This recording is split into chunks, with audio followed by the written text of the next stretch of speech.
What is up, guys, and welcome to another episode of Guarani Vision, the first ever podcast dedicated to Paraguayan football in English. As always, I'm Roberto Rojas, and joining me are my two great co-hosts, Federico Perez and Ralph Hannah. And guys, it's finally October. It's finally a new month. We only have 2 more months left of the year until we close out a really magical 2025, and then obviously all the attention goes on the big year of 2026. And, all this talk about a World Cup, we still have a World Cup going on right now because there is a World Cup going on in Chile, the U20 World Cup. We'll talk about Paraguay's performances so far in their first two games and then obviously their final game against Ukraine. Obviously, we have some Paraguay national team to talk about because obviously they have their first friendlies after they've qualified for the World Cup against Japan and South Korea. They play in the Far East exactly next week. And also, we got to see what's been going on in the leagues as well, because I think all the attention has been going obviously for the Clausura and who blinks first between Guarani, Cerro Porteño, or maybe even Nacional, but all the talk in the Intermedia, because obviously Rubio New officially became champions of the Intermedia, and obviously there's a battle not just for the second team to get promoted, but also who could get relegated, because I think that's also been an interesting battle to see who can go down to the third division. But we'll get to that in a second, Fede. I guess we'll go first to the U20. I think it's been sort of a positive note so far, I would say. Just, your thoughts firstly of what you've been seeing from them. And yeah, all the preparation really is focused on Paraguay as a whole. On the national team level, it feels like there's going to be so much going on in these next few weeks. I remember what Ralph had mentioned beforehand. It's not just the U20 World Cup going on. We still have obviously the women's U17 World Cup. We have the men's U17 World Cup as well. So, there's still a lot of World Cups that Paraguay will play in within the next year. So exciting times if you are a Paraguay national team fan. Pretty good stuff to follow these upcoming weeks, no doubt about it. Good games on the calendar. Hi Roberto, hi Ralph, hi to everyone listening to Guarani Vision. Like always, great to be back with another episode to put everyone up to date with our Paraguayan football. And yeah, to start off, we're talking about a World Cup. It's really nice to be talking about a team that's competing in their group stage. I would even say because after these two first games.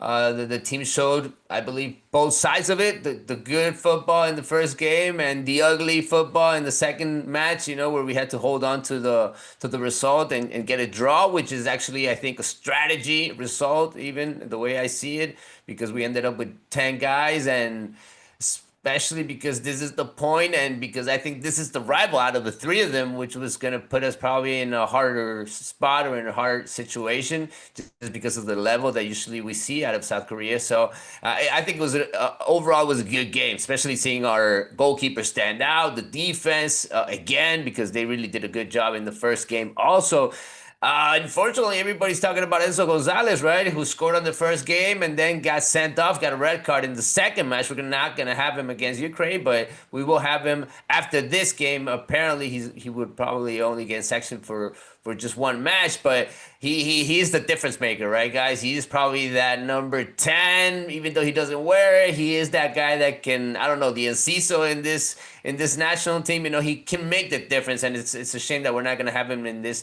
decisive game, but it is part of playing in an under 20 national team also to try to learn from your mistakes. It's great to be back for another one, guys. We're definitely going to talk about the Albi Roja because we do have expectations about seeing the new list of Alfaro. There's been a lot of names been thrown out there, and we'll see if they get confirmed in just a couple of days as Paraguay, as you said, Roberto, will head to the other side of the world. Yes, it will be interesting, Ralph, and certainly there are going to be a lot of players that are also on good form as well, coming in really hot for their performances. Obviously, we talk about Diego Gomez for the national team, but we saw also Omar Lerete score his first goal for Sunderland and really been performing well for Sunderland as well. So you really have a lot of good players on good form, and hopefully that could build that sort of chemistry heading into these two games in the Far East, which will be big tests. Like ultimately, they are tests to see how good Paraguay are against the rest of the world. Yeah, that's right. I mean, it's gonna be early morning for us this side of the world watching them play against Japan and then South Korea. So there's almost like another kind of what's the word, like revenge after this very feisty under 20s game we were just mentioning. But I think it's really interesting as we've talked on the previous podcast about what kind of list we start to see, who are the players that could end up being those backup players for our main team in the World Cup, they start to get a few chances. We know, for example, Julio Enciso won't be there because he's still injured. So there's going to be a few other names, and we get to start these tests. And I think it's on Tigo. They're saying they're putting all the games is they're calling it the Albiroja Tour now because all the Mhm. games are going to be played outside of Paraguay heading up for the World Cup. And so the team that's qualified for the World Cup is now going around the world testing itself and letting fans from around the world see what Paraguay is made of. Yeah, no, totally. It'll be very interesting to see what happens. Obviously, we'll talk about that next week when those games, of course, happen. But let's go on to the World Cup that's been going on because it's been such a really good start for Paraguay at the U20 World Cup, obviously being played in Chile, their first U20 World Cup ever since 2013. They were in a group, obviously, with Panama, South Korea, and Ukraine, and they were able to start off on the positive note. It was really a dramatic win against Panama. Uh, both times they were um, not taking the lead. Well, Panama took the lead early on in the fifth minute, and obviously Paraguay scored twice. Enzo Gonzalez with a really nice goal to give them a 2-1 win, a 2-1 lead. Herbert obviously tied it up for Panama just 14 minutes beforehand, but Thiago Caballero, a really underrated player in my books, at least, getting the game winner in the last second to give Paraguay all 3 points against Panama. Then they go and take on South Korea, a really feisty game. South Korea didn't really demonstrate much, especially after, they were coming off a loss against Ukraine.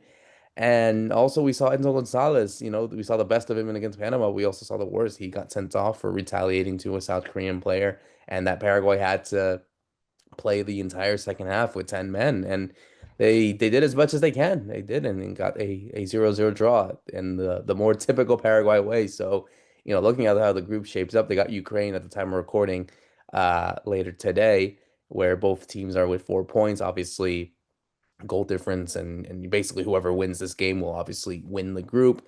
But it's been a fine start, Fede. It's been really a fine start for Paraguay as a whole, and I think this is exactly what Anthony Alcaraz wants them to be, and certainly in a position where they don't have to stress out on the final day, in this case today, to get a result where they can feel as if though they're in basically the next stage. But the job's not done. They have to obviously do what they have to do against Ukraine, and then we have to see who they face in the next round.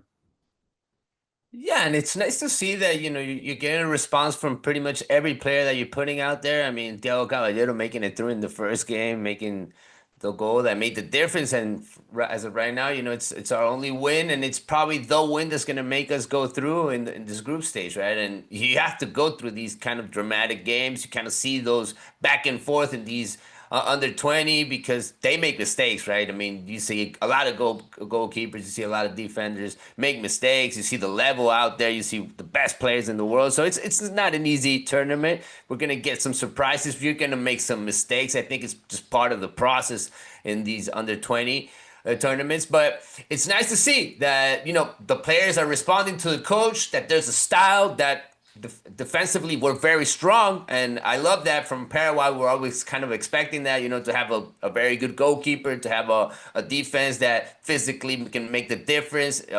Those air balls, they're not going to get us that easily with Axel Balbuena and company. They're really good. They're really good. Leader Cáceres has played a whole bunch of minutes this season in first division, so he's ready for it, and he's not the only one. I think we've really put up a good team, not just from what we saw in the Sudamericano, but just building forward into this World Cup. So I'm expecting for this team to just keep evolving, and hopefully the team starts making it happen with the goals, because I think that's where we still need to be better. I thought Enzo Gonzalez was going to be very important in that sense, and we're going to see eventually where the goals come from, because in the Sudamericano it ended up, kind of being a surprise where the goals came from and who our top scorer ended up being Alfonso, and then he barely got any time in Guarani. He kind of fall away from this team as of right now, but I want to see just the evolution in this team during this tournament.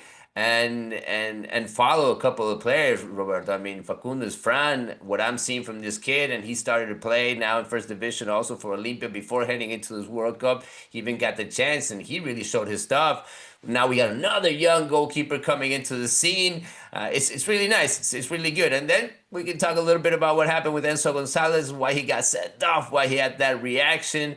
He's been waiting so long to come back and play. It's good to see him make the difference in the first game, but he's definitely going to have to learn about what happened in that second match because we cannot let that happen again, especially in when we go head to head with the big teams in this tournament, Ralph.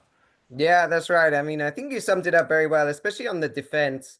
The defense have played so much first team football that just gives them such an advantage going into this tournament because, under 20s, you always have that mix of players that have some first team experience, but then a lot that they're still trying to find that level. So when you have those guys at the back, like your Quintanas and your Cáceres, Balbuena, well, Balbuena has less experience. Maidana's been playing really well at Guarani, and then he's taken that form into the tournament. That gives him a really good foundation. I think with Enzo Gonzalez, it was such a shame because he was so good in that first game. He was doing everything. He was being he was being that kind of player that needed to do a bit of everything. So he was winning the ball, he was dribbling the ball, he was shooting, he was trying to make passes. He was really like it was like all action. And I had forgotten, I hadn't seen him play for so long. Just forgot that quality, right? That reminded us why he got the transfer to Wolves. And then in the second game, I think he was trying to replicate that and be the all action guy and do everything. But there's times where you can't. In the actual play where he gets sent off, he's trying to. I think he's trying to dribble almost between like three players. They're all surrounding him. He's obviously getting some kicks, some hits, and as he hits the floor, I think he's frustrated that he hasn't broken through, and that's been a theme of the game. And so he just lashes out, and it's kind of a poor challenge. It's like it's not very smart to make that, and it's a very easy decision for the referee for the red card. So, I mean, it might be a blessing in disguise in the sense that this game against Ukraine, Paraguay don't need to win. In fact, both teams could just play out a draw and ensure they qualify, which I wouldn't be so surprised happens. I mean, people always say they never try to do that, but sometimes just naturally it's easier to play that tie, make sure you get through. And then of course he'll be a bit refreshed for the next game. So it could be a blessing in disguise for Gonzalez. But yeah, one of the questions about the where the goals come from is you are looking, I mean, David Fernandez, he's one of those strikers. He reminds me of Paraguay national team, the senior team. That he's one of those strikers where he can like, occupy defenders, make it difficult for them, but he's not really a goal scorer himself. He more like brings in other players. So then you're looking at the flanks and you're hoping like Mino, Aguaya when he starts, or Villalba when he starts, they can be getting in on the goals and making a difference, which we haven't seen yet. But that might be the hope I think that Alcaraz has for his team. And then just the last question marks I think is central midfield. He's given Winyasu, gave like the start, and then he started him but took him off at halftime. For Oscar Jimenez, he gave him the start, then he came on as a sub. Baruja was a sub, then he started. He hasn't really found those two that he wants to use. And I think that will be important going into the big games of who he's going to use in that midfield to protect that very good defense and goalkeeper, which we just talked about. I was about to say, guys, I mean, looking at the way that they've been performing, obviously it's been 2 games, but do you feel as if though they do need to improve on some ends? Ralph, I'll go to you. I feel like, you know, I think they obviously did better in the defensive point of view, but I do feel like now, it's the whole thing with knockout football really is that you go into the next round and you can really play in a different way and other teams really trying to take the initiative. But I think I personally think they feel confident in what they do, and I think this adversity sort of has been a recurring theme from them, going back to sort of the Sudamericano where, obviously they had to deal with another coach and obviously some bad results and they were able to go back. So, I mean, I am personally a fan of how they just have not been able to give up and that they kept going forward and trying to make something happen. And they did that in the game against Panama. I think they should have won the game against South Korea personally. But it shows that they have that, fire in them that allows them to really play these type of matches. Yeah, and don't forget that Gustavo Alfaro's been there, right? He's also been very present in the dressing room, on the training pitch, and so he's bringing some of that mentality about fighting against adversity, which we've seen from our senior team as well. And you're right. I mean, I think you have a very good group of players there, and like I said before, there's a lot of players that play first team football. Some of them are in the same clubs. Some of them will have played against each other at the top level. But I think that's very useful because they've got so much experience that they're playing with, players of much more experience. Rodrigo Villalba starts with Roque and with Taquara. So they have a lot of that, I think, that they can bring to this. And that could be so important as we get into knockout stage football, right? That's where it really can be a different level. And we've already seen some surprises, I think, where some of the European teams haven't done as well as we maybe imagined. And so it might be having some of that first team experience can help you with the kind of mental side, or what people call like the match management side, and being able to find a result when maybe on the technical side or the tactical side they weren't doing as well as you'd expect. Yeah, I think Alcaraz still kind of needs to link up the right players, right? Those formulas that are gonna make you a better and stronger team, and those players that can understand each other. They need those partners out there, and I think though I still want to see that, just like Ralph said, in the midfield.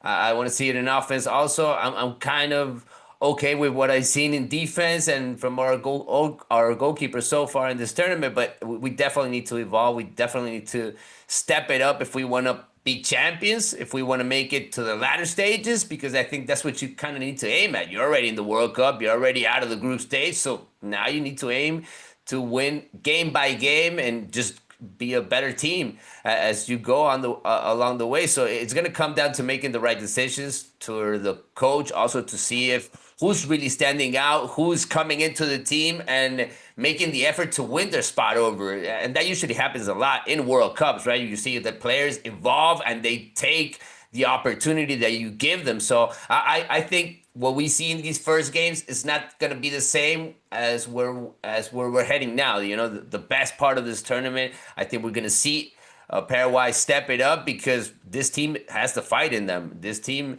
is not just going to lose out there badly. No, this we're not going to see that with this Paraguayan national team. They're going to put up a fight in every single game. So I feel really confident, and the DNA is there because Alfaro is there, guys. And if Alfaro walks into that locker room, everybody's just gonna put their ears out. The guys are just gonna listen to him. You don't need any more motivation than that. And the detail that I was just telling Roberto before we did the show, there's somebody from his staff that has even been put on Antolin Alcaraz's staff now to work directly during the whole tournament. It's not just Alfaro going into the locker room giving the motivational speech. No, they're working directly with the coach Antolin Alcaraz. I don't know if it's to look for a certain player or something that they need for the senior national team, or because they're gonna stay for the long run. I don't know. Yeah, no, I mean that's a good. It's an interesting point, Ralph. Because obviously, there's obviously not going to be a U20 player in this squad for the friendlies, but certainly for November or March or as a wild card. I mean, I think the big one obviously is going to be Enzo Gonzalez. I feel like he's the difference maker and obviously the one with the experience playing in Europe. So, I feel like if there's going to be anyone that could crack into the senior side, it's probably going to be him.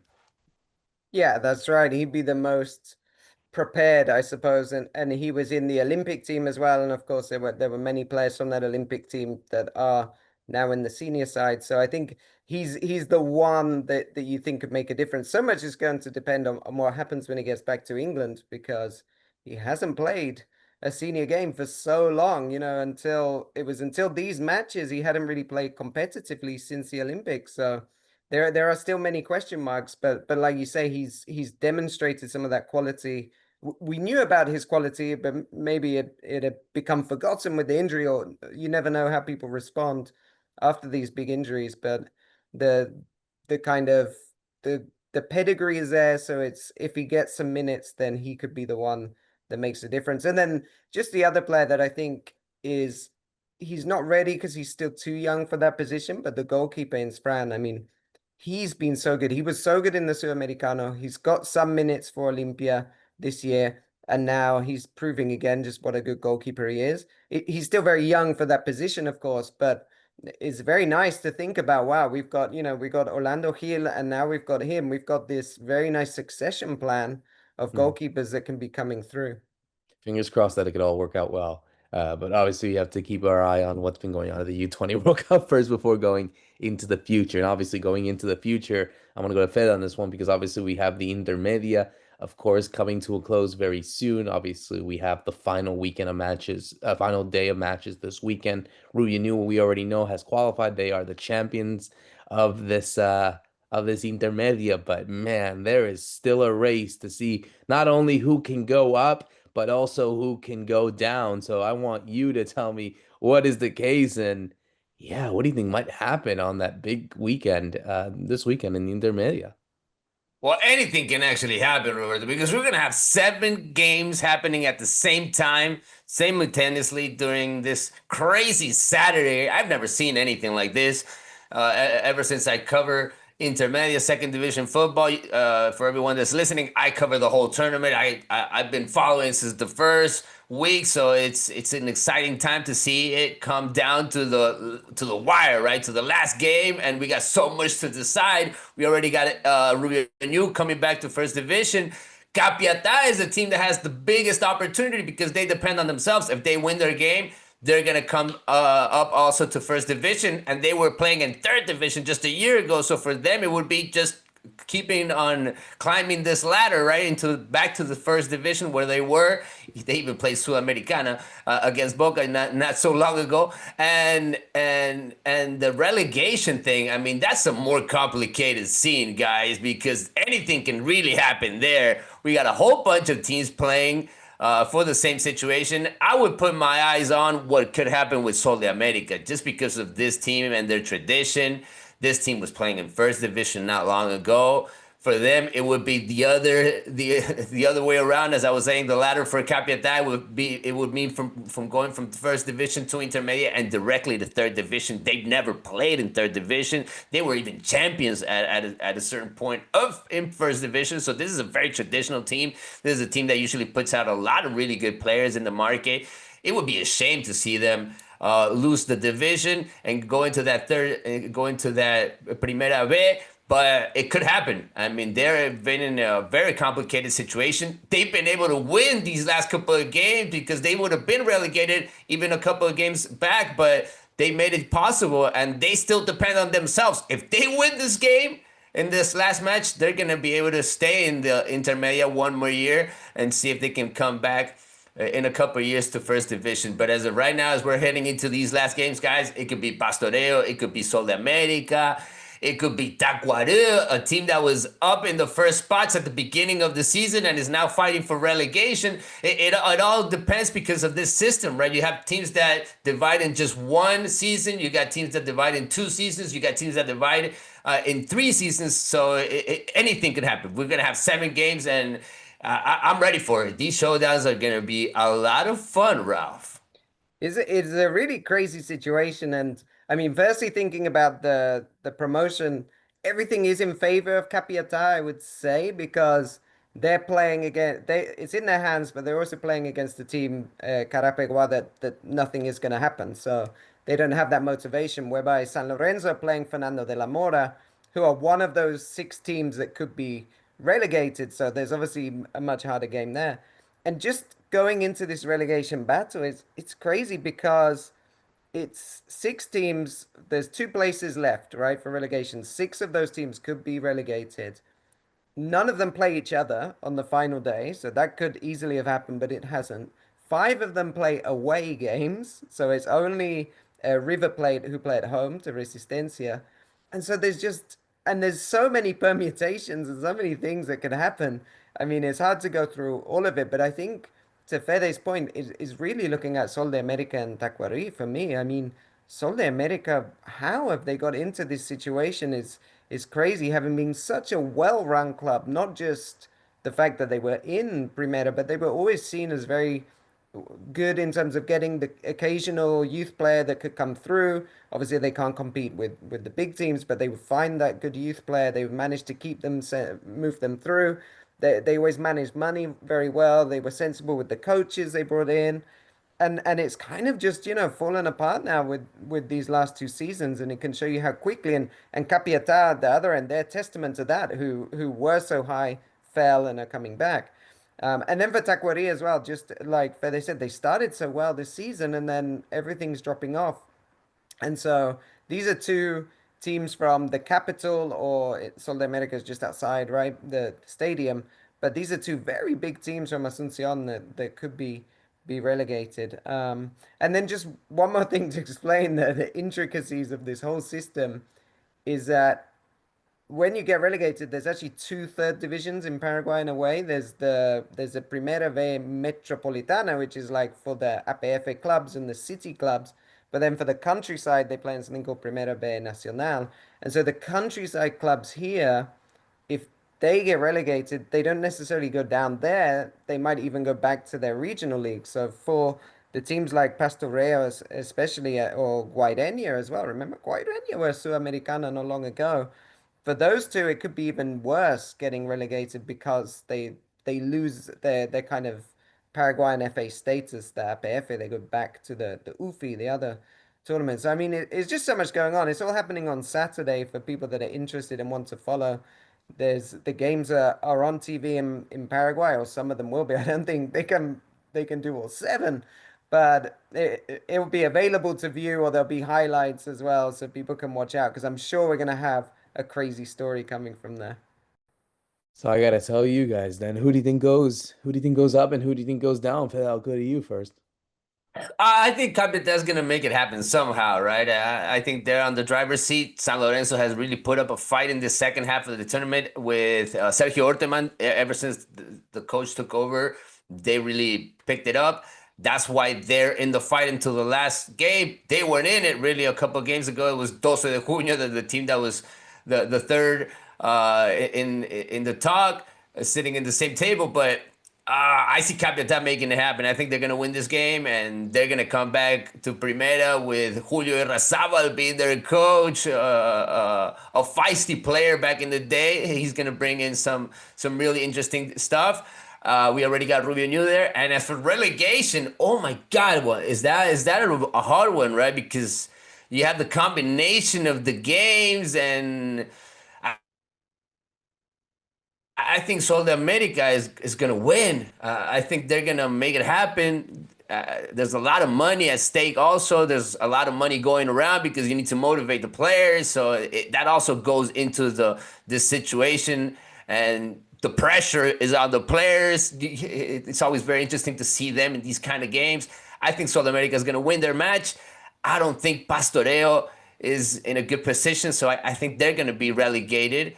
And the second team to be relegated, that's the really hard one because Tacuary has to go against Rubio New. Fernando de la Mora has to go against San Lorenzo. They have really hard games, both of these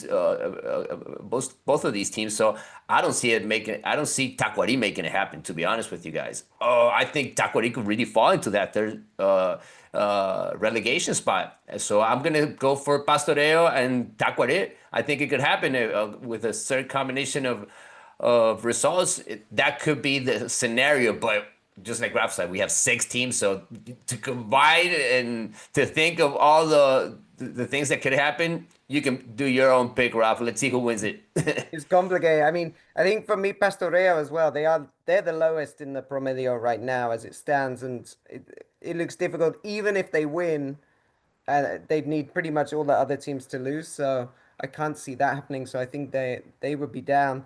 And then I'm similar with Taquari because they're playing Rubio New away, and I know Rubio New, they've already championed. They've had lots of celebrations, by the way, this week. They've had people lunches, dinners, whatever, right? They're in party mode, but they're also unbeaten at home, and they haven't let themselves lose. There is a bit of rivalry with Taquari as well, historically. Two clubs from Asuncion, and they were in Primera together.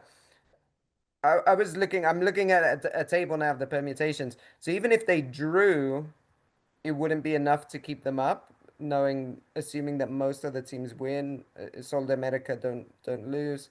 So I think it's Taquari as well will go down. I mean, it's looking really hard for them, and Yeah, that's going to be very interesting. Then what happens next? Because it's it will be it's actually a huge opportunity for somebody if they wanted to come in and invest big in that club because it's a nice area of Asuncion. It's got the infrastructure, so maybe you want to like really invest them and push them up, like has happened with Tembeteru, by the way. I mean, that was a similar story of very nice location, has a good history.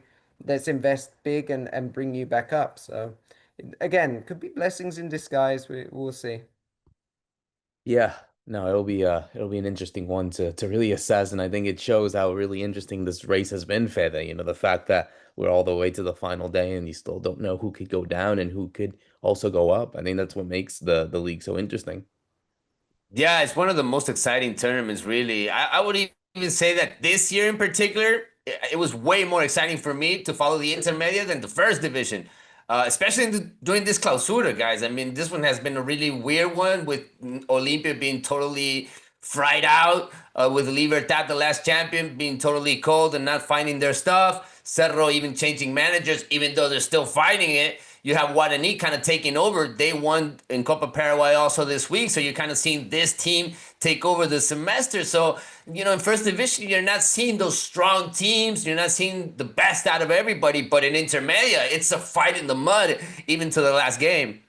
Yeah, no, totally. It'll be very fun. And what also been very fun has been the Copa Paraguay. Just to close it out here, obviously we have the last game of the round of 16 to occur between Cerro Porteño and Sol America. Well, we already have obviously some big surprises with Olimpia being eliminated and Libertad being defeated by Guarani in this one. So the quarterfinals, as we stand, we have Atlético Tembetadid against 2 de Mayo. We have Guarani taking on River Plate. Obviously, the winner of Cerro Porteño, Sol de America, will take on Real Caballero and 12 de Octubre of the third division against Nacional. I mean, there's still some surprises that could happen, Ralph, in this one. Well, the big surprises have happened though as well because I think I'm right in saying Guarani are the only team that's won the Copa Paraguay. They're still in the tournament now, right? Because all Yes. the other big teams have been getting knocked out. A lot of pressure on Cerro, of course. They've never won this tournament, and so they now have the kind of road cleared pretty much. It's only Guarani that's that main rival. The Nacional, sorry, the Libertad, the Olympias are gone. But yeah, we saw a lot. What we saw this week, I thought was interesting, was a lot of penalty shootouts, right? That has been a theme of this cup competition because they don't play extra time. There's obviously no replays. And so you do seem to get a lot of tight games going to penalties and then decided from those shootouts. And that could be something to keep an eye on going through the tournament of the team that ends up winning. Maybe they've just we talked about mentality in the under 20s. Maybe it ends up being that team there's a bit stronger on the mental side that manages to get through to the final. But it's definitely a bit of pressure on Cerro, I think. And for Guarani, it's interesting because we're talking about the Clausura that only topped by 1 point, and now they have this, and it's both both things. Will they treat equally? Will they decide let's go for the league, or will they actually think, well, the cup now I'm only a couple of games away, so it's gonna be that's gonna be important for them to balance and rotate their team.